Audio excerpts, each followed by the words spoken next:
कक्षा 11वीं आरोह भवानी प्रसाद मिश्र रचित घर की याद।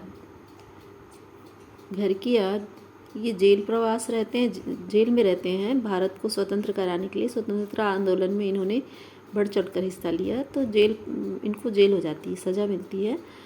और उसी जेल प्रवास के दौरान इनको अपने घर की बहुत याद आती है और ये कविता उसी समय लिखे हैं। सबसे पहले इनका जीवन परिचय देखते हैं। भवानी प्रसाद मिश्र जी का जन्म 1913 टिंगरिया गांव होशंगाबाद मध्य प्रदेश में हुआ था और इनकी मृत्यु हुई थी सन 1985 में।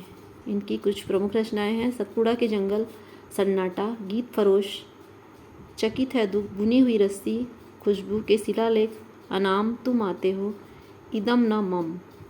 और इन्हें प्रमुख साहित्य सम्मान मिला है: साहित्य अकादमी पुरस्कार, मध्य प्रदेश शासन का शिखर सम्मान, दिल्ली प्रशासन का गालिब पुरस्कार और पद्मश्री से इन्हें नवाजा गया है। वर्षा ऋतु सावन और भादो, ये माह जो होता है बहुत ज़्यादा तेज़ बारिश होती है, रिमझिम की फुहारें तेज़ चलती हैं और अक्सर जब कोई अकेला होता है और सुनसान जगह जब हो तो उसका मन बिल्कुल वहाँ नहीं लगता है, रह रह की घर की याद आती है। तो भवानी प्रसाद मिश्र को भी अपने घर की याद आ रही है। जेल में हैं, बहुत से कैदी हैं वहाँ, लेकिन फिर भी उन्हें अपने घर की रह रह कर बहुत याद आ रही, क्योंकि लगातार पानी गिरता ही जा रहा है और रात है, रात्रि के समय घर की याद और ज़्यादा तेज आने लगती है। तो इसी दौरान इन्होंने कविता का जिक्र किया है, लिखा है। तो हम कविता में आते हैं। आज पानी गिर रहा है, बहुत पानी गिर रहा है, रात भर गिरता रहा है, प्राण मन घिरता रहा है। बहुत पानी गिर रहा है, घर नज़र में तिर रहा है, घर की मुझसे दूर है जो, घर खुशी का पूर है जो। आज पानी बहुत गिर रहा है और पानी गिरता ही जा रहा है, रात भर पानी गिर रहा है और प्राण मन घिरता जा रहा है। मेरा मन और मेरा प्राण दोनों ही घर में लगा हुआ है, पानी गिरता ही जा रहा है और मेरी नज़रों के सामने घर मेरा तैर रहा है। मतलब घर का जो दृश्य मेरे नज़रों के सामने बिल्कुल दिख रहा है। घर कैसा है? खुशियों से भरपूर है जो। घर की घर में 4 भाई, मायके में बहन आई बाप के घर, हाय रे परिताप के घर। इनके 4 भाई हैं और ये 5वें नंबर के रहते हैं। इनकी बहन घर पर आई हुई है जो शादीशुदा है और अब मायके में आई है। तो बाप के घर आई है, तो लड़कियां शादी के बाद जब मायके आती तो बहुत ही खुशी का माहौल सा हो जाता है। लेकिन हाय रे परिताप का घर, वो मेरे न रहने से वह घर कैसा है? शोकपूर्ण है, इसलिए परिताप का घर कहा गया है। घर की घर में सब जुड़े हैं, सबकी इतने कब जुड़े हैं, 4 भाई 4 बहनें, भुजा भाई प्यार बहनें। इनको मिलाकर 4 भाई और 4 बहनें हैं। और माँ बिन पढ़ी मेरी, दुख में वह गढ़ी मेरी, माँ की जिसकी गोद में सिर रख लिया तो दुख नहीं फिर।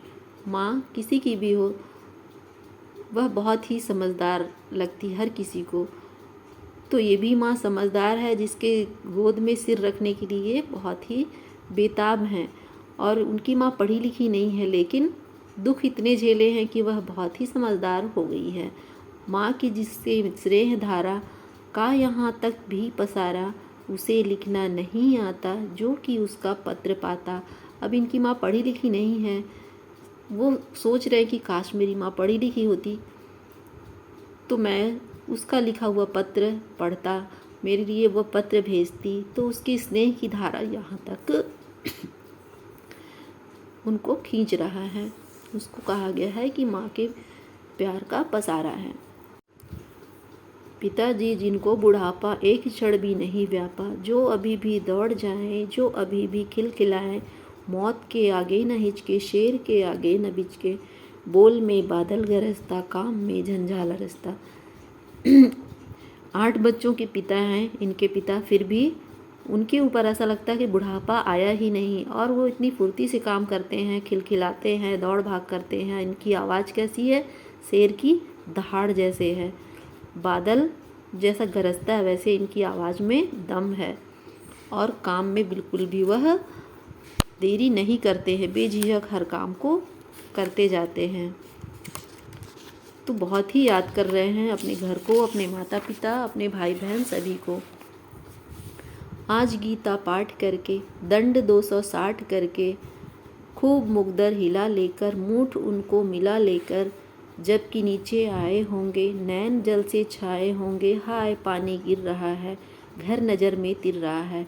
पिता इनके दंड बैठक करते हैं, मुकद्दर चलाते हैं, कसरत करते हैं और अभी भी बिल्कुल जवानों की भांति हैं वो।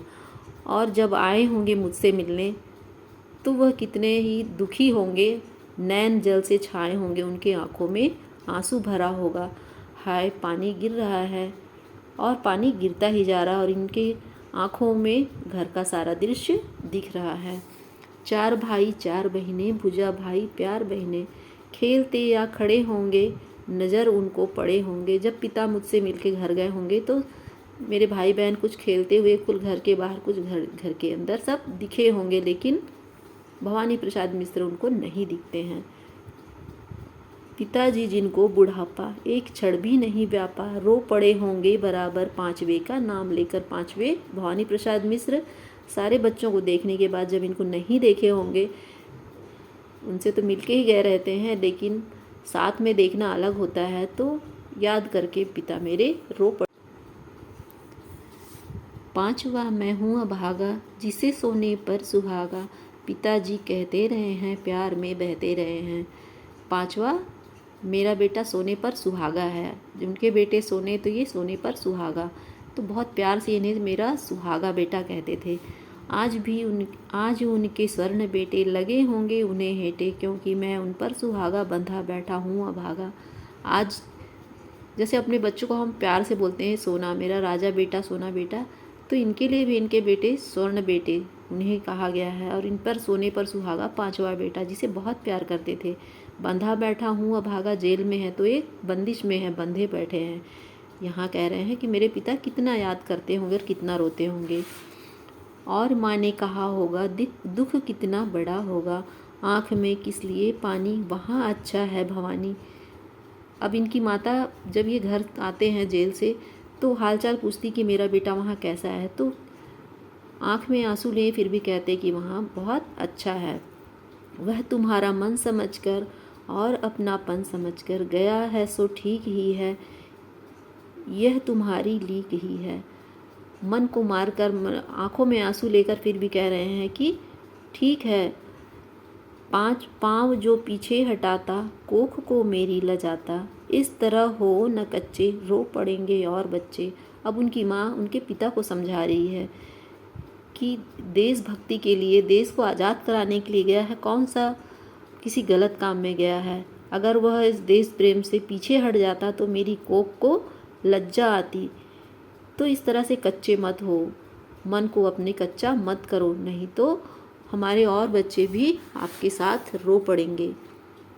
पिताजी ने कहा होगा, हाय कितना सहा होगा, कहाँ मैं रोता कहाँ हूँ, धीर मैं खोता कहाँ हूँ। अब इनके माता जब इन्हें समझाती इनके पिता को, तो पिता भी कहते कि मैं कहाँ रो रहा हूँ, और यह बोलते हुए वह कितना अपने मन में धैर्य रखे होंगे, कितना धीरज रख के ये बात को बोले होंगे कि मैं कहाँ रोता हूँ। हे सजीले हरे सावन, हे कि मेरे पुण्य पावन, तुम बरस लो वे न बरसे, 5 वेखो वे न तरसे। अब भवानी प्रसाद मिश्र बोल रहे हैं कि हे सावन, तुम्हें जितना बरसना बरस लो, लेकिन मेरे माता पिता की आंखें ना बरसे, और 5वें को मतलब मेरे लिए वे कभी ना तरसे। मैं मज़े में हूँ सही है, घर नहीं हूँ बस यही है, किंतु यह बस बड़ा बस है, इसी बस में सब विरस है। अब अपने माता पिता को संदेश देते कि मैं बहुत मज़े में हूँ, बस यही है कि मैं घर में नहीं हूँ, बस यही बड़ा बस है, मतलब मैं ठीक हूँ पर घर में नहीं हूँ। अब इसी में सब विवश हैं, इसी बस में। किंतु उनसे यह न कहना, उन्हें देते धीर रहना, उन्हें कहना लिख रहा हूँ, उन्हें कहना पढ़ रहा हूँ, काम करता हूँ कि कहना, नाम करता हूँ कि कहना, चाहते हैं लोग कहना, मत कहो कुछ शोक के कहना। अब सावन को संदेश दे रहे हैं कि हे सावन, तुम धैर्य देते रहना, और अपने पिता को भी संदेश दे रहे हैं कि कहना कि मैं यहाँ पर लिख पढ़ रहा हूँ और बहुत मज़े से हूँ, बस धैर्य रखो और किसी बात का दुख मत करना। मैं नाम करूँगा, देशभक्ति में अपना नाम करूँगा, तुम लोग बस ठीक से रहना। आगे अपनी कविता में लिखते हैं, और कहना मस्त हूँ मैं, काटने में व्यस्त हूँ मैं, वजन 70 सेर मेरा और भोजन ढेर मेरा। मैं सूत काटने में व्यस्त हूँ, मैं यहाँ बिल्कुल मस्त हूँ और ढेर सारा भोजन करता हूँ और मेरा वजन हो गया है 70 किलो। कूदता हूँ, खेलता हूँ, दुख डट के ठेलता हूँ, और कहना मस्त हूँ मैं, यूँ न कहना अस्त हूँ मैं दुखी हूँ। सूर्य अस्त होता है तो अंधेरा हो जाता है, इसी तरह जब मनुष्य का मन डूब जाता है इसी को कहा जाता है अस्त होना, दुखी होना। तो ये मत कहना कि मैं दुखी हूँ, खेलता हूँ, कूदता हूँ और सह लेता हूँ सारे दुख। हाय रे ऐसा न कहना है कि जो वैसा न कहना, कहने देना जागता हूँ, आदमी से भागता हूँ। अब इन्हें जेल में अपने घर की जब याद आती तो रात रात भर जागते हैं और लोगों से मिलना जुलना इनको बिल्कुल भी अच्छा नहीं लगता है। तो वैसा मत कहना। कह न देना मौन हूँ मैं, खुद न समझूँ कौन हूँ मैं, देखना कुछ बक न देना, उन्हें कोई शक न देना। हे सावन, ऐसा संदेशा देना कि मौन नहीं हूँ, मैं बहुत ही मस्त हूँ और कोई उन्हें शक न होने पाए मेरे, ऐसी कोई बात ना कह देना कि उन्हें शक हो जाए कि मैं कितना दुखी हूँ। हे सजीले हरे सावन, हे कि मेरे पुण्य पावन, तुम बरस लो वे न बरसे, पाँचवे को वे न तरसे। तो सावन से ये संदेश देते हैं और अपनी कविताओं को इतने खूबसूरत ढंग से इसमें पिरोते हैं शब्दों में। ये कविता कैसी लगी आप लोगों को कमेंट करके ज़रूर बताइए।